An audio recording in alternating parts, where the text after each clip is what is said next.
দুনিয়াতে ভাই ভাইয়ের জন্য জীবন দেয় আর কেউ দেয় না। বড় ভাই বাবা বুড়া মা বুড়া লেখাপড়া বাদ দিয়া কয় কাজে নেমে গেলাম, যদি আমি লেখাপড়া করি মা বাবার কষ্ট হবে, খরচ দিবে কেমনে। বড় ভাই বড় শিক্ষিত হওয়ার স্বপ্ন বাদ দিয়া মা বাবার খেদমতে চলে গেল, কাজ করে আর কয় আমার ছোট ভাইরে মানুষ বানাই, আমি কাজ করে করে ছোট ভাইয়ের খরচ দিব।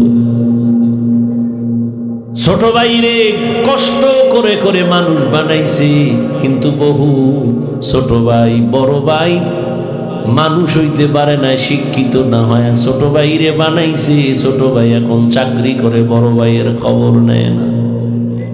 নাই ঈদের সময় এখন বিয়া কইরা কত আনন্দ, চাকরি করে টাকার অভাব নাই। একই জায়গার এক পার্শ্বে বড় ভাইয়ের ছোট একটা ভাঙা ঘর, বড় ভাইয়ের ভাঙা ঘর আর ছোট ভাইয়ের ঘরটা ছাদ দেওয়া বিল্ডিং।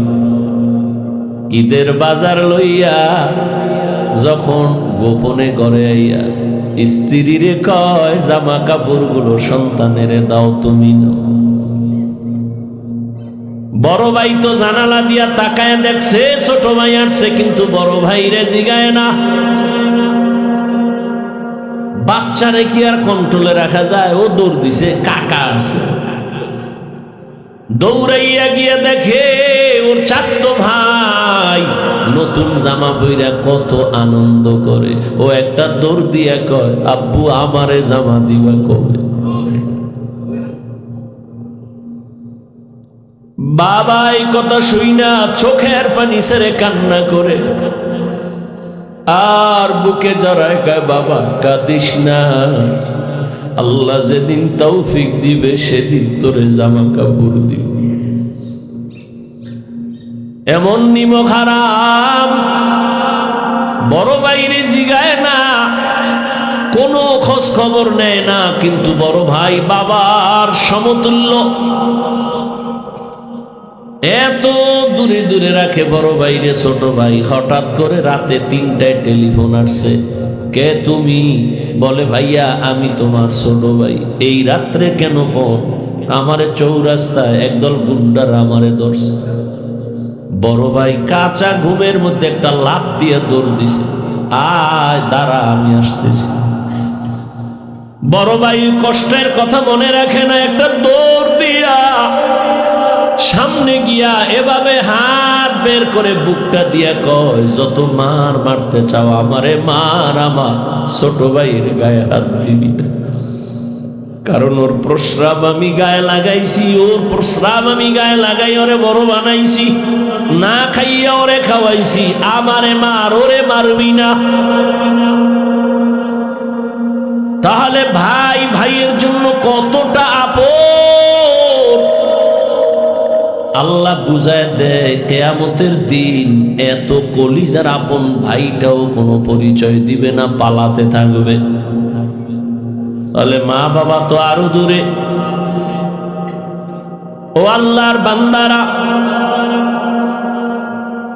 ইউসুফ আলাইহিস সালাম ভাইদের ষড়যন্ত্রে পড়িয়া বাবার থেকে আলাদা হয়ে গেল। সবাই বাবারে খেলার নাম বইলা ইউসুফ নবীরে নিয়ে গেল।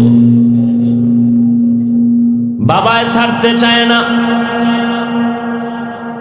কিন্তু কলে কৌশলে আটকাইয়া যখন নিয়ে যায় ইয়াকুব নবী চোখের পানি ছেড়ে কান্না করে। বাবার চোখের আড়াল থেকে যখন দূরে সরে গেল, 10টা ভাই ইউসুফের বাবার চোখের সামনে কোলে নিছে। যখনই বাবার চোখ আড়াল হয়ে গেছে তখন মাটিতে ফালায় কয়বার হাইটা যা কোলে নেওয়া হবে না। নিতে নিতে জঙ্গলের ভেতরে এক ভাই মারে আর এক ভাইরে কয়বার তুই মার। ওই ভাইদের মধ্যে যিনি বড় তার নাম ইয়াহুদা। বড় ভাই কয় ওরে মারিস না। ও ছোট মানুষ, ওরে মারিস না। ইউসুফ বড় ভাইয়ের দিয়ে তাকায় আর কাঁদে। ওরা মারে আর কয়, তোরে এখন মারতেছি, তোর কোন বাবায় ফিরাবে? যখন বড় ভাই বাধা হয়ে দাঁড়ায় গেল, অন্য ভাইরা কয়, তোমারও মারুন। ভাই চুপ হয়ে গেছে। কূপের কিনারায় নিয়ে জামা খুলিয়া যখন ইউসুফের রশি দিয়া বাঁধে ভিতরে ফালাবে কূপের মধ্যে, ইউসুফ নবীরে যখন ফালায় অন্ধকার ময়লা পানির ভেতরে, আমার আল্লাহ বরদাস্ত করতে না পেরে বলে, জিবরাইল যাও, আমার ইউসুফের বস্ত্র যেন না খুলে জান্নাতি একটা জামা নিয়ে পরায়া দাও, আর নিচে পাথর দেও, ময়লা পানি যেন ইউসুফের গায়ে স্পর্শ না করে, ইউসুফ পাথরের উপরে দাঁড়ায়া যাবে। ওরা রশি দিয়ে বেঁধে যখন ভেতরে ছাড়ছে, কিছু দূর যাওয়ার পরে উপর দিয়ে রশি কেটে দিয়েছে। হাম কইরা পইরা পাথরের উপরে ইউসুফ দাঁড়ানো, জান্নাতি জামা পরা, আর আলো তো লাগবে না। ইউসুফ নবীর চেহারায় পুরো অন্ধকার, খুব আলো হয়ে গেছে।